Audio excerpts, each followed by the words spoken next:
संघ लोक सेवा आयोग ने एक बार फिर से बीते 5 फरवरी को ज्वाइंट सेक्रेटरी और डायरेक्टर के पदों पर लेटरल एंट्री के जरिए आवेदन आमंत्रित किया है। यूपीएससी ने विभिन्न सरकारी विभागों में 3 ज्वाइंट सेक्रेटरी और 27 डायरेक्टर लेवल के कुल 30 पदों के लिए आवेदन मांगे हैं। इस भर्ती से प्राइवेट सेक्टर के 30 और विशेषज्ञों को सीधे नियुक्त किया जाएगा। आयोग द्वारा निकाली गई इस भर्ती का मामला 9 फरवरी को संसद में उठा।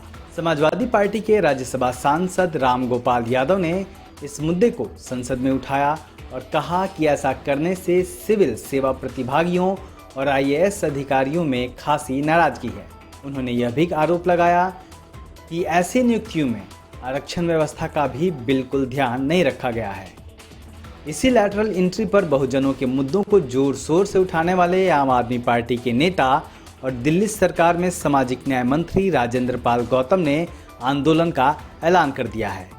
हम आंदोलन के मुद्दे पर बाद में आएंगे, पहले हम आपको बताते हैं कि क्या है लैटरल एंट्री और इसकी आड़ में देश के आम युवाओं के साथ किस तरह एक बड़ा धोखा किया जा रहा है, जो सिविल सेवा में चयनित होने के लिए सालों साल जी तोड़ मेहनत करते हैं।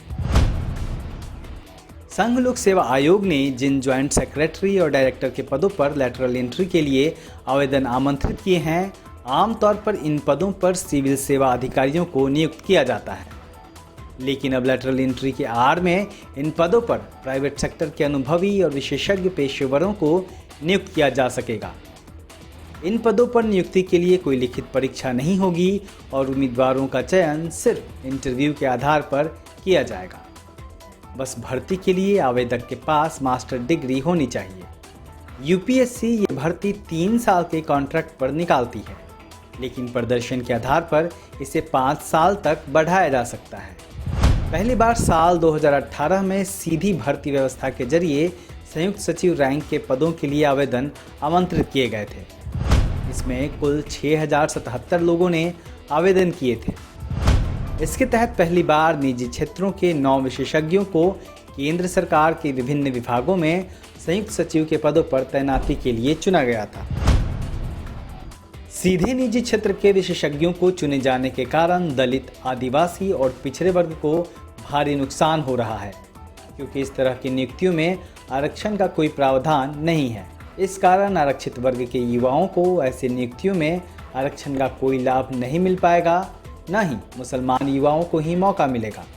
लेटरल एंट्री के तहत पहली बार जिन 9 लोगों को संयुक्त सचिव के पदों पर नियुक्त किया गया, उनके नामों को गौर से देखिए। उसे देखकर आप समझ सकते हैं कि यहाँ पे बहुजन समाज के युवाओं के लिए कितनी जगह है। यूपीएससी द्वारा चुने गए 9 विशेषज्ञों में अंबर दुबे, अरुण गोयल, राजीव सक्सेना, सुजीत कुमार वाजपेयी, सौरभ मिश्रा, दिनेश दयानंद जगदाले, सुमन प्रसाद सिंह, भूषण कुमार और काकोली घोष के नाम शामिल हैं। यानी साफ है कि इन सीधी भर्तियों में दलितों, पिछड़ों और आदिवासियों के लिए सारे रास्ते पूरी तरह बंद हैं और उन्हीं की भर्ती होगी जिन्हें सरकार चाहेगी। हालांकि इसके खिलाफ अब माहौल बनने लगा है और तमाम आम और खास लोग लेटरल एंट्री के खिलाफ मुखर होकर बोल रहे हैं। इस मुद्दे को सोशल मीडिया पर लंबे वक्त से उठा रहे वरिष्ठ पत्रकार दिलीप मंडल ने हाल ही में इस बारे में ट्वीट किया है। उन्होंने लिखा है, लेटरल एंट्री तमाम जाति धर्म के उन स्टूडेंट्स और युवाओं के हितों के खिलाफ है जो कंपटीशन एग्जाम्स की तैयारी में रात रात भर जगते हैं। लेटरल एंट्री नौकरशाही का कॉलेजियम सिस्टम है। तो आईएएस सूर्य प्रताप सिंह ने लिखा है, आईएएस के पदों को लूट सको तो लूट लो। लेटरल एंट्री के नाम से तृतीय या चतुर्थ श्रेणी को नहीं, आईएएस के पदों को ठेके पर लुटा रही केंद्र सरकार। ये सब एक्सपर्ट के नाम पर हो रहा है। ये आईएएस की नहीं, पिछले दरवाजे से एक विचारधारा की एंट्री सरकार में हो रही है। ये है न्यू इंडिया। समाजवादी पार्टी के अध्यक्ष और यूपी के पूर्व मुख्यमंत्री अखिलेश यादव ने भी इसके खिलाफ आवाज उठाई है। उन्होंने अपने ट्वीट में लिखा, भाजपा खुलेआम अपनों को लाने के लिए पिछला दरवाजा खोल रही है और जो अभ्यर्थी सालों साल मेहनत करते हैं उनका क्या। भाजपा सरकार अब खुद को भी ठेके पर देकर विश्व भ्रमण पर निकल जाए, वैसे भी उनसे देश नहीं संभल रहा।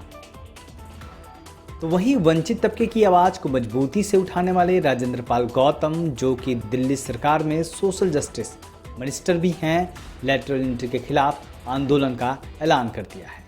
ये बहुत ही शर्मनाक है और मैं समझता हूँ ये basic structure of Indian constitution का उल्लंघन है, फंडामेंटल राइट्स का वायलेशन है और जो भारत का संविधान भारत के वंचित वर्गों को, SC ST OBC के लोगों को जो नौकरियों के अंदर रिजर्वेशन सुनिश्चित करता है, उसका पूरी तरीके से उल्लंघन है। और साथ ही साथ जो काबिल प्रतिभाशाली युवा है उसको भी हक और अधिकार को छीनने जैसा है। और जॉइंट सेक्रेटरी लेवल पे तो वैसे भी ऑफिसर सीनियर लेवल पे जाते हैं कई सालों की नौकरी के बाद, तो जो लोग जिनका नंबर आ रहा होता है जॉइंट सेक्रेटरी बनने का, एक तरीके से उनके और हक अधिकार को का भी हनन है। तो निस्संदेह ये बहुत शर्मनाक है और मुझे लगता है कि आज मोदी जी की जो सरकार ये कर रही है, ये सब लोग जानते हैं, अनुसूचित जाति जनजाति और पिछड़े वर्ग ही नहीं, अल्पसंख्यक ही नहीं, बल्कि ये किसान और मजदूर विरोधी भी सरकार है। और ये केवल पूंजीपति दोस्तों को और उनके मिलने जुलने वालों को ही सेटल करने का, उनको ही सरकार के अंदर अच्छे पदों पर लाने की एक बैकडोर से एंट्री करने का इरादा है, जो बेहद शर्मनाक है। और मैं समझता हूँ इसके लिए बहुत बड़ी आंदोलन की ज़रूरत है।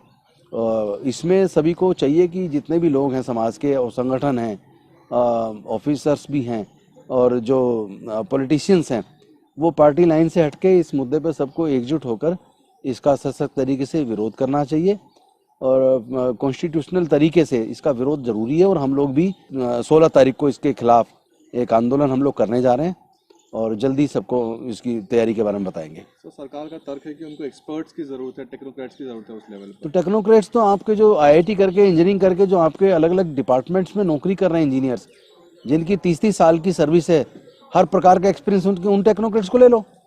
इसके लिए ज़रूरी है कि किसी कंपनी के टेक्नोक्रेट को लेके आएंगे आप? और दूसरी बात, उसमें रिजर्वेशन तो दो। पहली बात तो सरकार के अंदर टेक्नोक्रेट्स की कोई कमी नहीं है, आप वहाँ से उनको ले सकते हैं, डेपुटेशन पे लेने का भी प्रोविज़न है, वहाँ से भी ले सकते हैं। और ये सीधा सीधा इरादा गलत है, ये पूरे देश के वंचित वर्ग को आगे आने से रोकने की साजिश है। निश्चित तौर पे जिस तरीके से लैटरल एंट्री के बहाने एक एक करके तमाम जो प्राइवेट सेक्टर के लोग हैं उनको सीधे नियुक्तियां दी जा रही हैं सरकार में ऊंचे पदों पे, उससे देश के तमाम युवा, ना सिर्फ SC ST OBC बल्कि प्रतियोगी परीक्षा की तैयारी करने वाले तमाम युवा के लिए यह खतरे की घंटी है। और दिलीप मंडल जी ने जो आशंका व्यक्त की है वरिष्ठ पत्रकार ने, कि यह कहीं ना कहीं लैटरल एंट्री के जरिए एक कॉलेजियम सिस्टम बनाने की कोशिश की जा रही है सिविल सर्विस के भीतर अधिकारियों का, ये संदेह बिल्कुल जायज है। आप देखते रहिए दलित दस्तक। जय हिंद। दलित दस्तक आपका अपना चैनल है। यह चैनल आपकी आवाज़ उठाने के लिए है। इसको जरूर सब्सक्राइब करें और अपने दोस्तों से भी करवाएं। बेल आइकन पर भी जरूर क्लिक करें।